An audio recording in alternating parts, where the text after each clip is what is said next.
করলো, আমি যখন গরিব হয়ে গেলাম, তখন এই মানুষগুলো কিন্তু আর শহরে থাকতে পারলো না, তারা গ্রামে চলে গেল। 1947-এ মুসলমানদের সম্পত্তির সংখ্যা আর জনসংখ্যার দেখবেন রেশিও মেলে না। 47-এ যখন পাকিস্তান হইল, ঢাকা শহরে হিন্দু জনসংখ্যা ছিল 30% মতো, অথচ তারা ঢাকা শহরের 70-80% জমি জমা সম্পত্তি বাড়ি ঘরের মালিক ছিল। কিভাবে হইল? পুরান ঢাকায় যান, ঢাকা বলতে আজকে যা বোঝায় সেটা তো আজকে যেটাকে আমরা পুরান ঢাকা বলি ওটাই তো ঐতিহাসিক ঢাকা। রাস্তার নামগুলো মনে করেন তো, পুরান ঢাকার রাস্তাগুলোর নাম কি কি খেয়াল করে দেখেন তো। এটা মনে হবে যে এটা বাঙালি মুসলমানের একটা মেজরিটি শহর ছিল।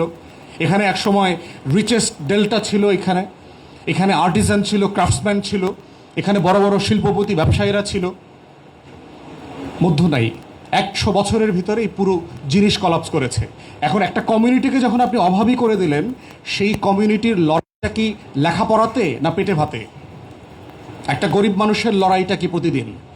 তাহলে জমিনদারি সিস্টেমের মধ্য দিয়ে যেটা করা হয়েছে, যে আমাকে অর্থনৈতিকভাবে পঙ্গু করে দিয়েছে, এবং পঙ্গু করতে করতে এমন হয়েছে যে আমাদের ছেলে মেয়েদের আর লেখাপড়া করবার স্পেস নাই।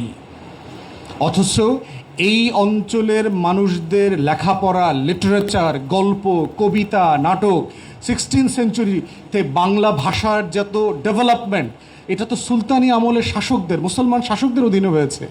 আজকের এই বাংলা ভাষায় রামায়ণ, তারপরে হচ্ছে মহাভারতের সংস্কৃতি থেকে বাংলা অনুবাদ মুসলমানদের টাকায় হয়েছে, মুসলমান শাসকরা করে দিয়েছে। সংস্কৃত কোনো কিছুর অ্যাক্সেস তো হিন্দুদের কাছে ছিল না। ওই যে আপা বলছেন না, যে বেদ মানে ধরা, গীতা ধরা তো দূরের কথা, ওইটার কোনো শ্লোক যদি কোনো নমশূদ্র শোনে, ওর কান জ্বালিয়ে দেওয়া হতো, ওর কান কেটে দেওয়া হতো। ভুলে যদি কোনো বাচ্চা নমশূদ্র যবন পরিবারের সে এই সংস্কৃত শ্লোক বলে, ওর জিহ্বা কেটে দেওয়া হতো। এইটা ছিল ওদের বাঙালি রেনেসা।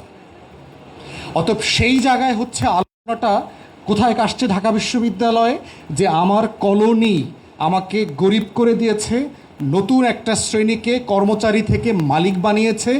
এরপরে হচ্ছে ফার্সি উর্দু ভাষায় রাষ্ট্র পরিচালিত হতো। যেমন ধরেন আজকে আমরা সবাই বাংলা ইংরেজি জানি টুকটাক, কালকে এসে পর্তুগিজরা আইসা, পর্তুগালের লোকজন আইসা বাংলাদেশটা দখল করে ফেললো।